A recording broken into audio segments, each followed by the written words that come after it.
So I am getting the bike all packed up, gonna head out to South Dakota and Nebraska, finish going to every single county in those states. So far, I've done Iowa, Minnesota, and North Dakota. So 2 more states this year to make it 5 total states that I have been to every single county in. Not camping, just don't care to with how cheap the hotels are out that way. Western Nebraska, it's 50, 60 bucks a night, 20 to camp, so why not get a hotel? Brand new tire, 40 miles on it. My prediction is I'm past this 50% mark right here. I'm past that, but not quite down to that when I get back, hopefully. It's a very chunky tire to be doing, 75% of that 2,000 miles is going to be paved. But I just wanted to try the tire. I went out and rode off-road a little bit with it yesterday. Really great for that. The Shinko that was on it, people are saying, oh, I get 8,000 miles out of it, I get 7,000 miles out of it. No, you don't. That tire, at the rate it was wearing on this bike, which is not a heavy bike, people are saying they're getting 8,000 miles out of that tire on like 1,000 V-Stroms and stuff.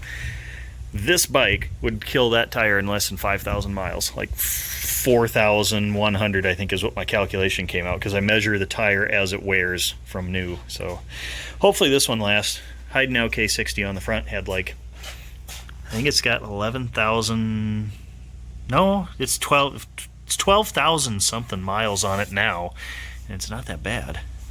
So I like that tire. I still can't find a rear tire that lasts very long.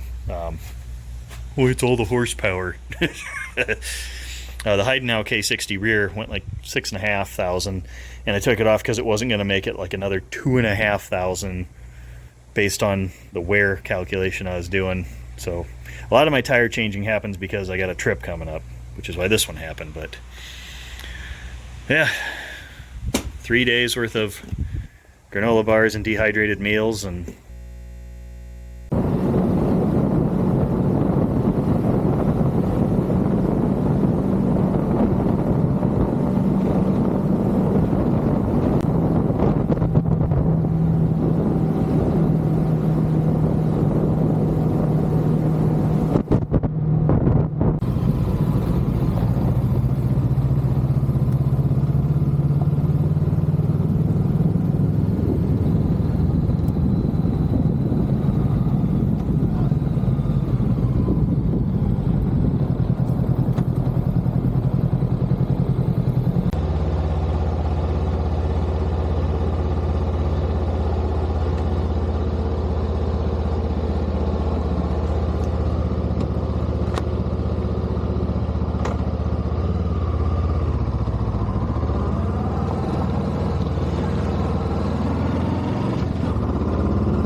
hanging out waiting for me, or? Yeah! You heading back home? No, Colorado. What, you gonna just a vacation? Yeah. Nice! Just wander around aimlessly. Yeah, that's a good place to wander around aimlessly. This is a good place to drive 5 hours to and stay for free. You're fucking right. Have fun! Yeah.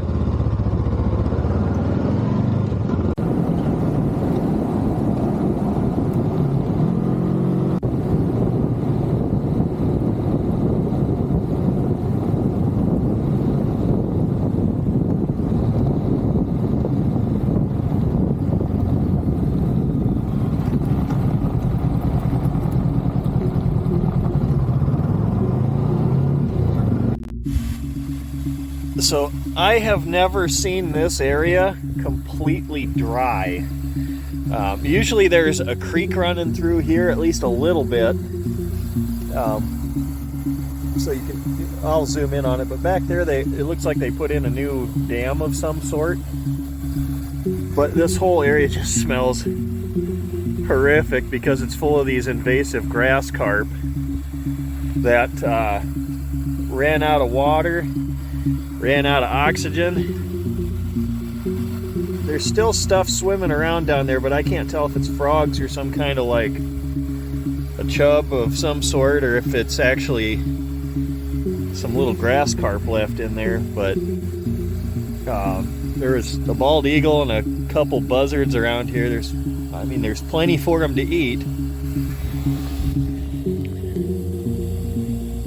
So I'm pretty sure that's new. And there was a lot of water here, a lot of flooding down here this spring, but yeah, this being dry is unusual. But wow, does it smell down here.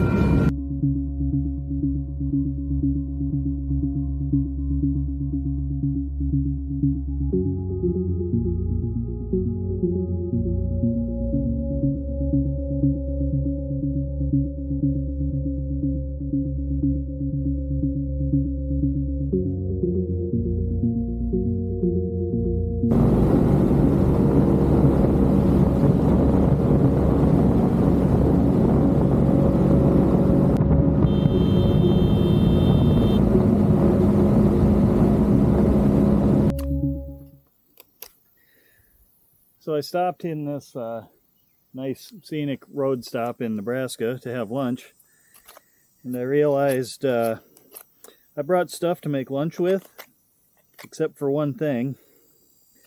I forgot my folding camp utensils. So I just grabbed this piece of branch off of this juniper tree behind me, and gonna make myself a spoon so that I have something to eat with.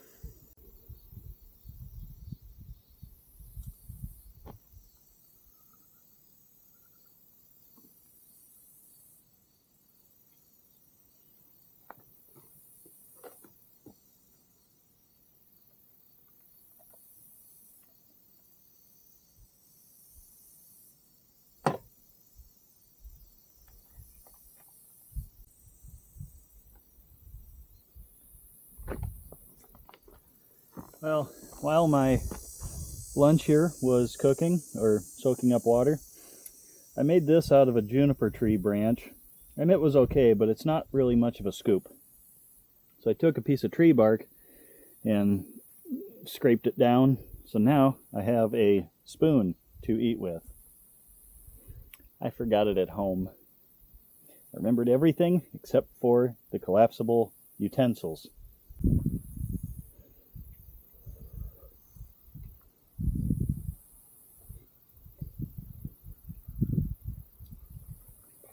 This one's actually really good.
Stopped for a snack.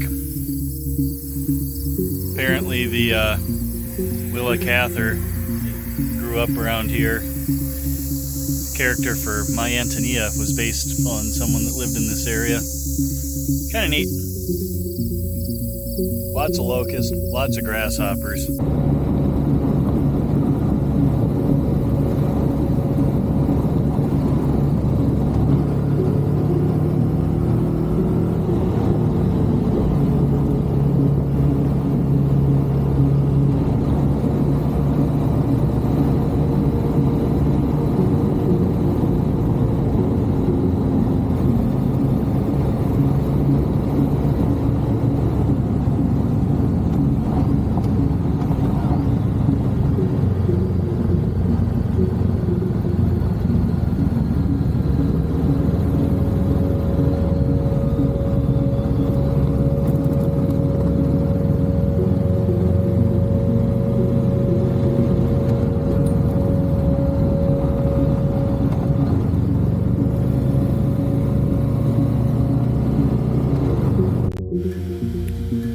video will never really capture how big this feels or looks in person,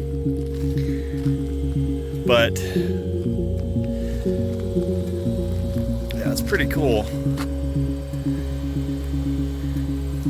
I always struggle to show that. You know, the other places I've been in Nebraska, North Dakota, you don't get a sense of how big this is or how imposing and dangerous it kind of feels, because did you guys see a farm or a house or a city anywhere when I spun around? Because I don't. Well, there's one. There's one way out there on the horizon. But, you know, it's 91 degrees.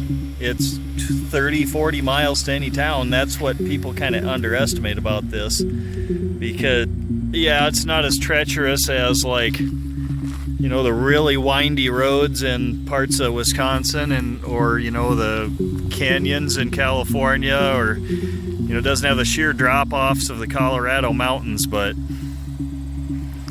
you know, if something bad happened to this bike, I would be screwed. I've got my spot tracker, but I've got no cell signal, so, you know, not every adventure needs to be dragging bikes through mud and over trees.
Fucking burrs.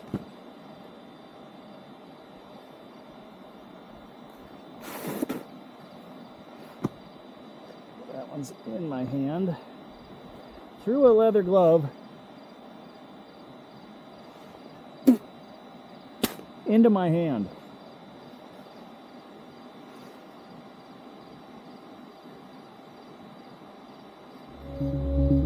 Fucking hypodermic needle burr bullshit.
That was a lot of work.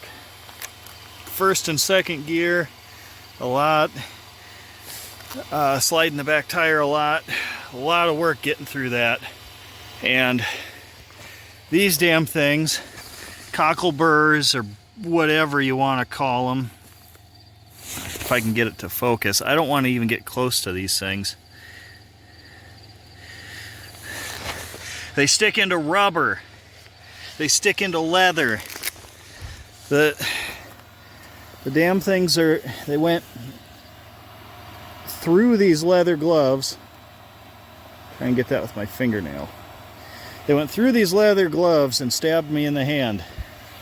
At one point, yeah, front tire's full of them.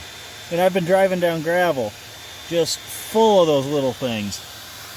It's stuck into the rubber. Pant legs are full of them and I can feel them scratching my leg. Oh, is this day over yet? So I gained an hour back by going to mountain time, but I immediately lost it going through that place.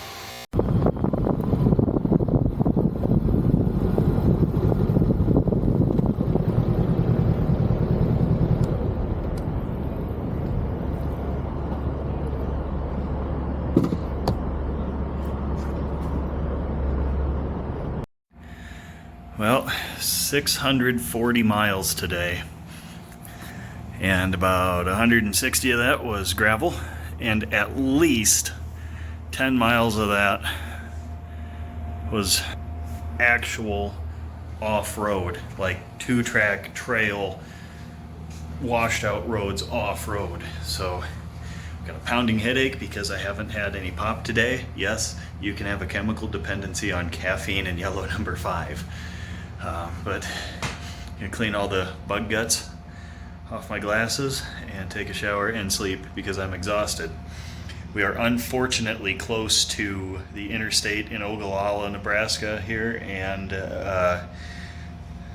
really close to a Sap Brothers fuel station, so hopefully the trucks all night don't keep me up. Oh no. Oh no. Look what I did to my face. Oh, that's unfortunate.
a high point. Yeah, right on. Yeah.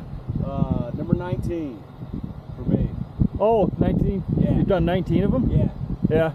Are you, I'm not keeping track. I've only been to one though. okay. Iowa's really easy. Okay. Have you been to that one? No, I did Indiana a few weeks ago, so I got to do the Minnesota, Iowa. Minnesota's that's where I'm from. Okay. Yeah, that's a difficult one. That's Okay. a hike into Voyagers. Is that the one that's like north of one of the Great Lakes on that kind of Yeah, finger? it's way up in the Yeah. northeast Okay. end, and then you got to walk up. I think it's Eagle Point, but Okay. it's a hike. Okay. Iowa, it's you pull off Highway 60 and it's in a farmyard. This is right there. Yeah. Well, I like the bike, man. Oh, thanks. Yeah. It's been good so far.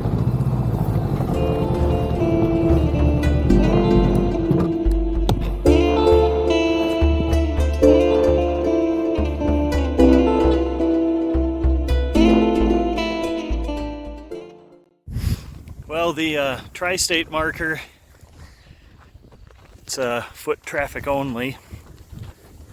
I don't know how far it is, but I think if I remember right from my brief glance at Google, it's by that windmill down there. Not exactly a hike, but it's a considerable walk.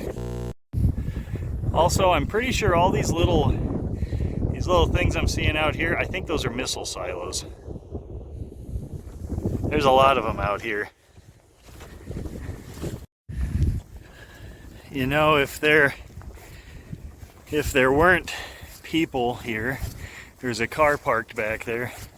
If they weren't there, I would have been real tempted to just go through the cattle gate and drive down here, because I mean, this is perfectly fine. But I also want places like this to stay open. Okay, I'll walk. Looks like we have some friends up here getting water.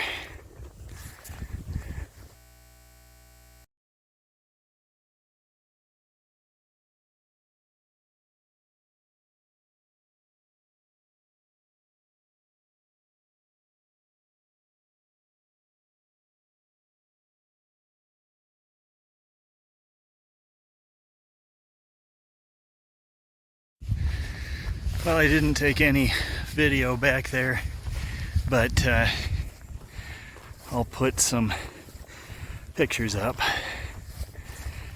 Whew. I know it's only like 1.25 miles, but oh, wonder if that was puffball mushroom. Yeah. Anyway, I will put some pictures up, and I got my dirt sample. It's kind of cheating to only go 20 feet into the state, but that's why I didn't get Wyoming 20 feet from there. Also, I can actually drive up to a missile silo up that way and get it.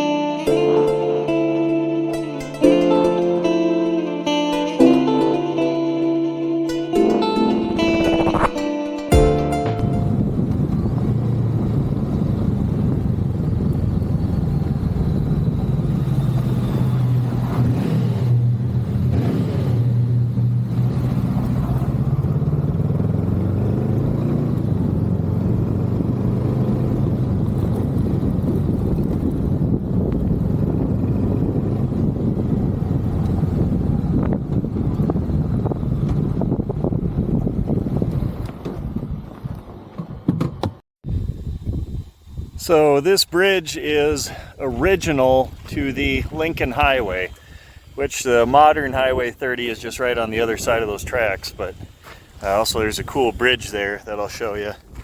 That, well, tunnel. It's a tunnel, not a bridge. Whatever, it's a bridge for the train. I'm rambling because I'm exhausted and dehydrated.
guys just need some gas? Yes, I've got 2 gallons in here I'll give you. that may help us. Yeah, I can give you some gas. Awesome. Yeah. Real good.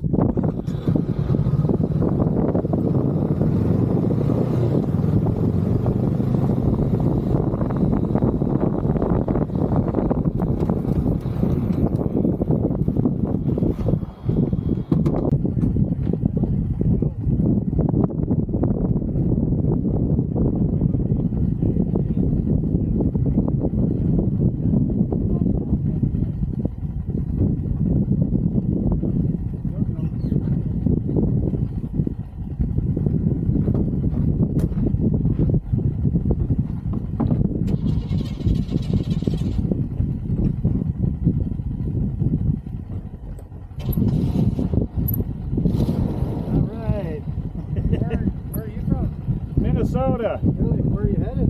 Up to Shadron, and then I'm.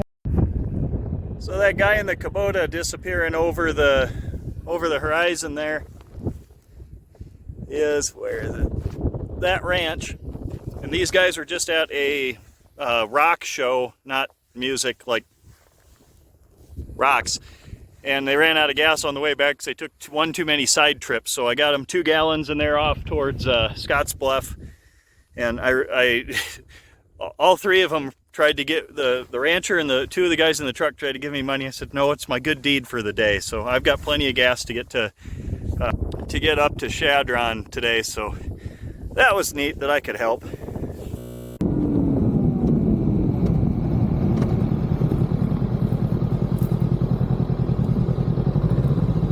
Yeah. Gonna dope right out of that one.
Well, here it is, Sheridan County, Nebraska. I have now officially been to every single county in Nebraska on a motorcycle. And of course I picked the middle of nowhere on a gravel road to do it.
there's a praying mantis.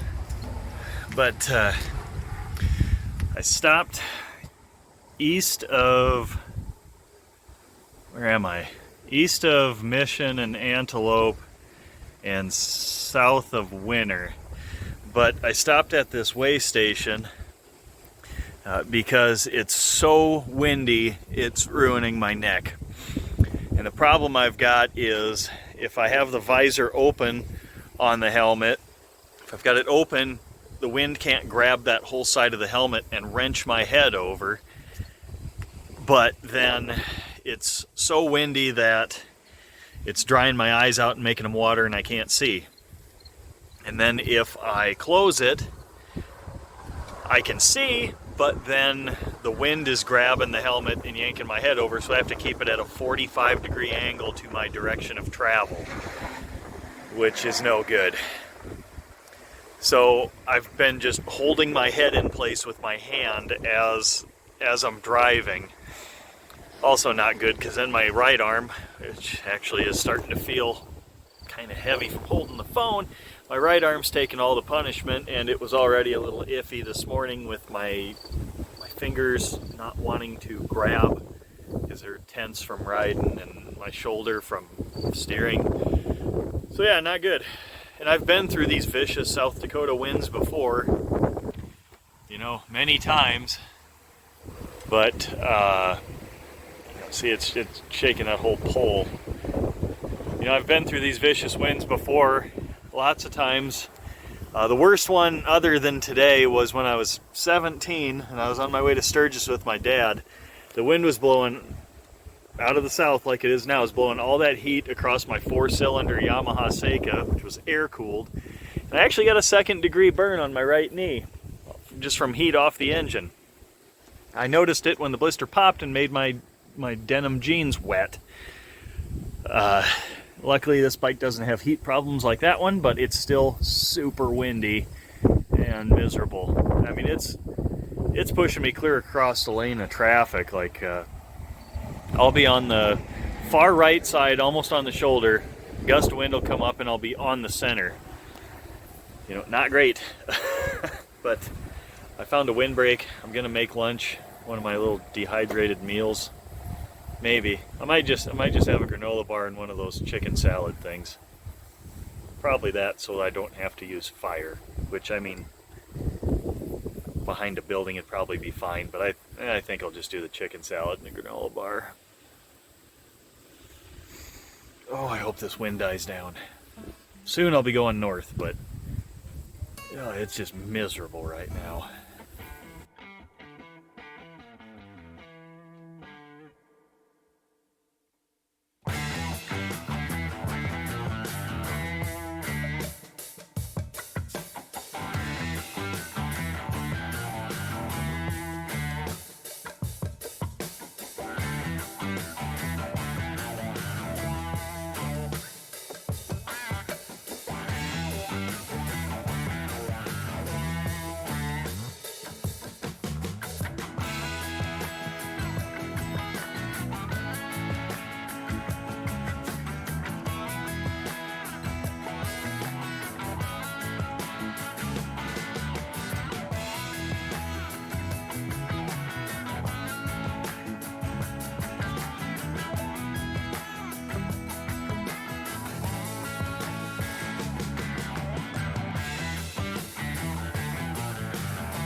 So here I am in Sanborn County?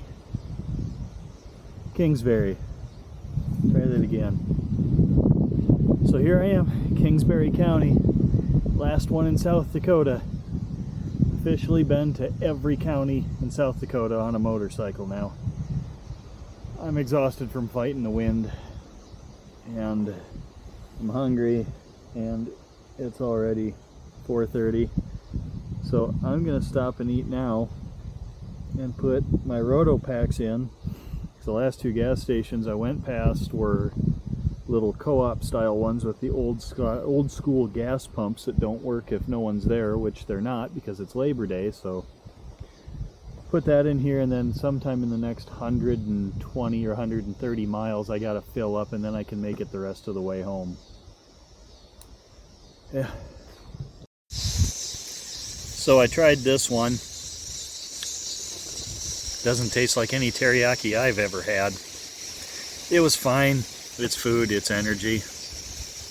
I won't buy another one, just like the beef stroganoff. It was food.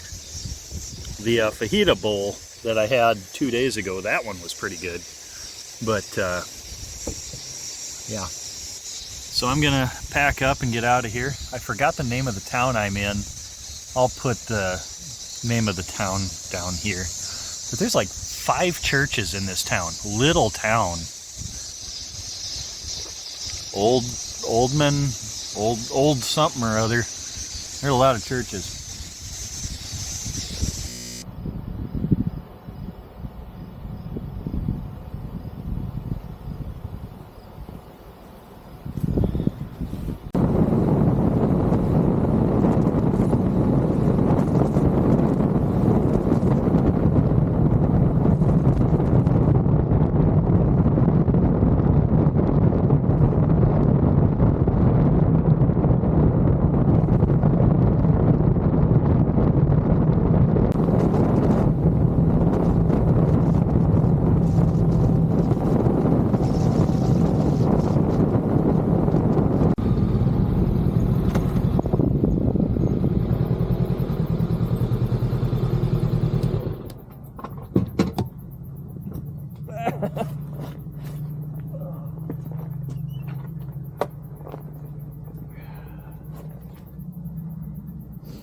$1,930.6 miles.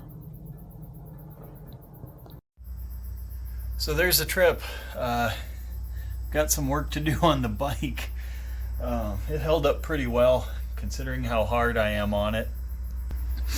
There were more bugs in the last 20 miles than there were in the entire rest of the trip. Yeah. And let's see how the old tire did. Oh, there's just a hint of that center 50% stripe left. But this tire did incredibly well. It held up better than I thought it would, considering I just did, there's about 2,100 miles on this tire, and I'd say about 400 of that was loose surface, whatever, gravel, sand, trail, and the rest was pavement. I'm doing 50 to 70 on gravel and 60 to 80 on pavement, so I'd say it did pretty well. Yeah, stuff like that is pretty common when you got big lugs on the tire. Not bad. Pretty happy with it, actually. If I ever end up doing that Dusty Butt 1000, the 1,000 miles of gravel road iron butt ride, I think I'll use those tires. Really like them. Anyway, yeah, turned out pretty well. I'm not in too bad a shape. Got weird tan lines, really weird tan lines, but my hand is sore. This one from clutching so many times, and this one, I don't know. I think when I get stressed out or whatever, I clench my jaw. I think I'm starting to do that with my fists, And I've never done that before on a bike, but I think that's what I'm doing because I caught myself several times today just death grip on the bars for no reason. I'm just, I could have had 2 fingers on the throttle going down the road. It was just a paved highway, so that's something new that I have to look forward to. I knew about the jaw clenching thing, the hand thing's new. Anyway, we'll see how much I gotta fix on the bike. I think this winter, and I'm rambling here because this is my last big ride of the year, but this winter I'm gonna take the steering apart, check those bearings, grease them. That helmet does weird stuff to the top of my head. I'm gonna take the suspension, the rear swing arm pivots apart, grease those. I think I need a tougher spring in the back because I've either worn out the rear shock or it's starting to go because I'm starting to bottom out on stuff that I should not be bottoming out on. I've got the preload all the way up, and yeah, I mean, I'm hauling a lot of stuff and there's a lot of weight on the back. That's why my tires don't last as long. It's one of the reasons. But I should not be bottoming out as often as I do, so that's something I'm gonna have to look into. And then build a new rear rack, kind of rethink the stuff I carry with me on this bike, get the weight down a little bit, figure out a camping setup to actually go camping more next year. But Wisconsin next year, just one small ride over into Michigan and the UP with a ferry ride on the SS Badger, and then 2026 all the way up to Maine. One last thing before I end the video. So I got this from a little place in Canby, Minnesota on my way home. And you know it's raw honey because it's got bits floating in it.